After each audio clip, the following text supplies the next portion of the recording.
I regret because I accept responsibility for this. This is my team.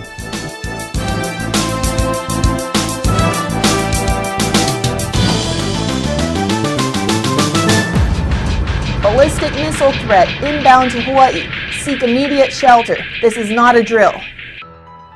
The U.S. state of Hawaii was sent into a panic on Saturday when an emergency message went out to cell phones there, warning of an impending ballistic missile strike. The message told people to seek immediate shelter. This is not a drill. It turned out to be a false alarm. Someone clicked the wrong thing, according to a spokesperson for the Hawaii Emergency Management Agency. But the warning wasn't called off for almost another 40 minutes.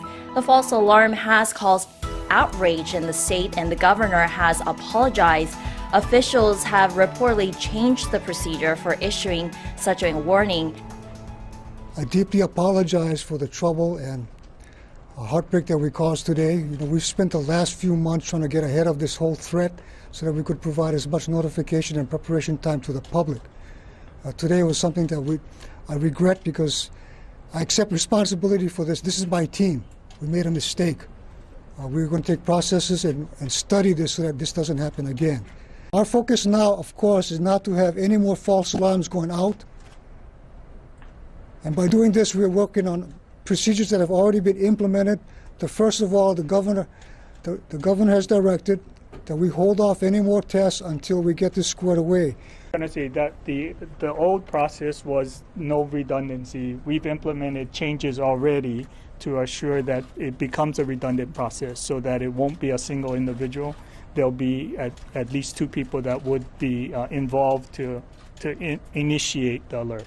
And the possibility of a real missile strike has been more of a concern than usual in Hawaii lately, as North Korea tests missiles that would put the islands within range.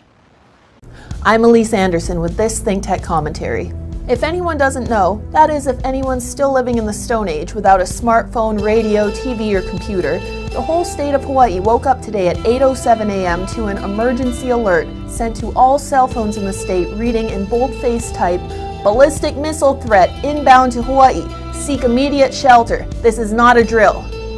There are better ways to start a weekend off than for everyone in paradise to jump out of bed thinking they're about to die, in 18 minutes that is. It took 38 minutes for Hawaii Civil Defense to finally issue a second text through the same line confirming the false alarm. Until then, I gathered bits of information through various phone lines and Twitter posts, mostly saying not to fret, but I feared all of those could have just been attempts to quell panic. I wasn't about to rest until I heard it from the same source who'd issued the alarm in the first place. Why on earth did it take so long? In 38 minutes, people could have jumped out of buildings, preferring to die quickly rather than slowly burn to death. Someone I know did overdose on pills and now can't attend the Sony Open today. Another person ripped out her blood draw at the doctor's office because she didn't want to die with needles in her arms. I'm just thankful I haven't heard worse. The delay was indeed inexcusable. Where were you when it happened? I was in the midst of a deep second sleep when someone frantically barged into my room and woke me up. Telepathically enough, I'd spent much of the night dreaming about, wait for it, nuclear war. Yes, I'd been dreaming that our world went up in bombs and blazes right before the apocalyptic text arrived. Of course, it was surreal to wake up and find my dream about Armageddon had become reality.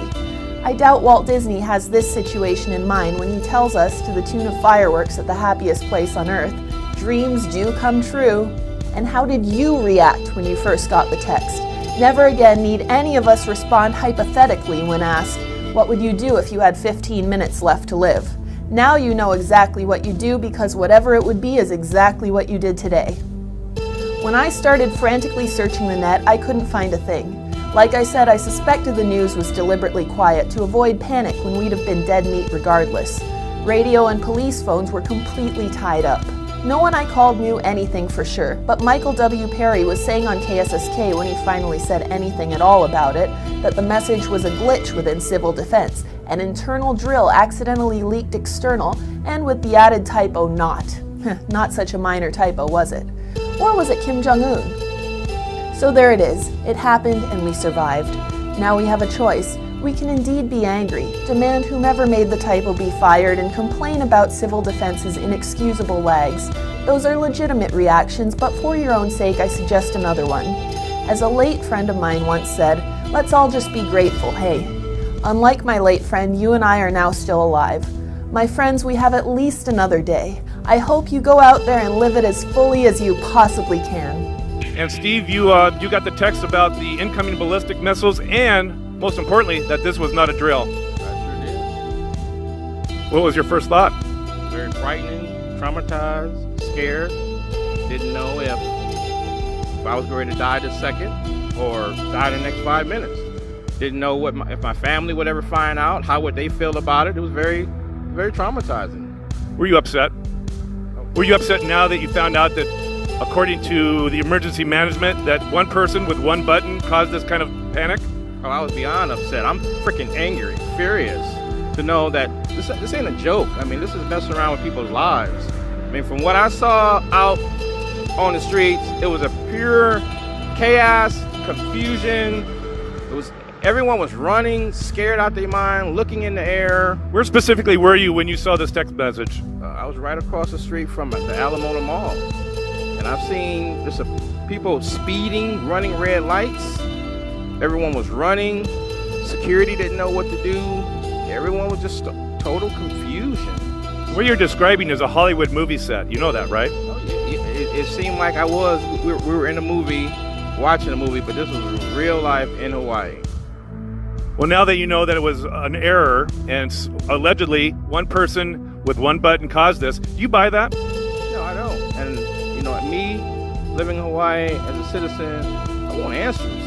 This is not funny, to wake up, to hear this, to come downstairs, to look out of your window, and you see it was a state of confusion, of panic, people running, scared, didn't know what to do, no one had answers, and then I turn on the news, I hear that same emergency broadcast, this is not a drill, this is not a drill, please seek shelter. Here with Don, and Don's from Hilo. Don heard the incoming message about missiles coming in, and it was not a drill from the Hawaii State Emergency Management.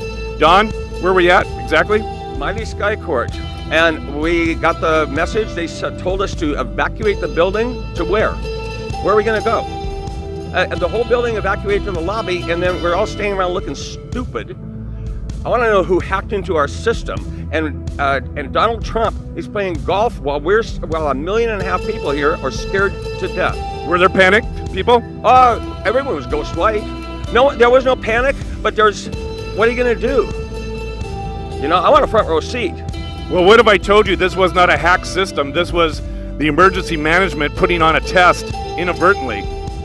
I heard that. But, I'll wait for our government to scare 1.5 million people to death. So you're not happy? Oh, no, not at all. No, dump Trump. And get rid of North Korea, too.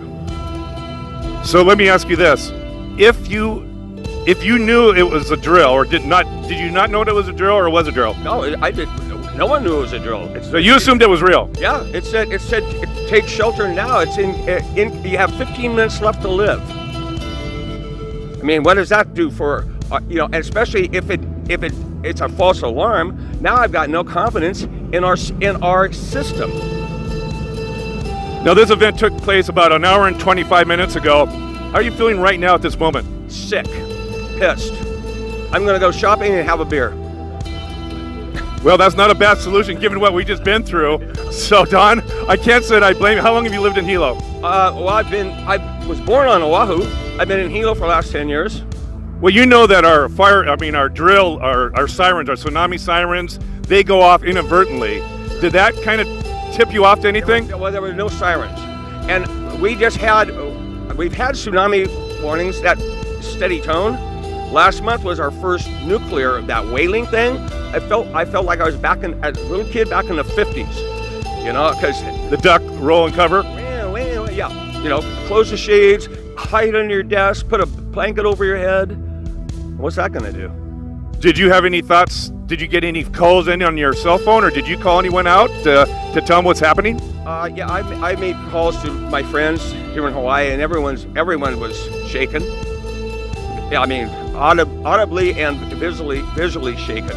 like this, because this is not how we're supposed to live, under constant threat, and especially under a false threat.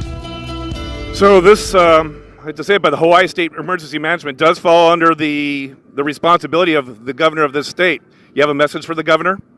Get it together. Get it together.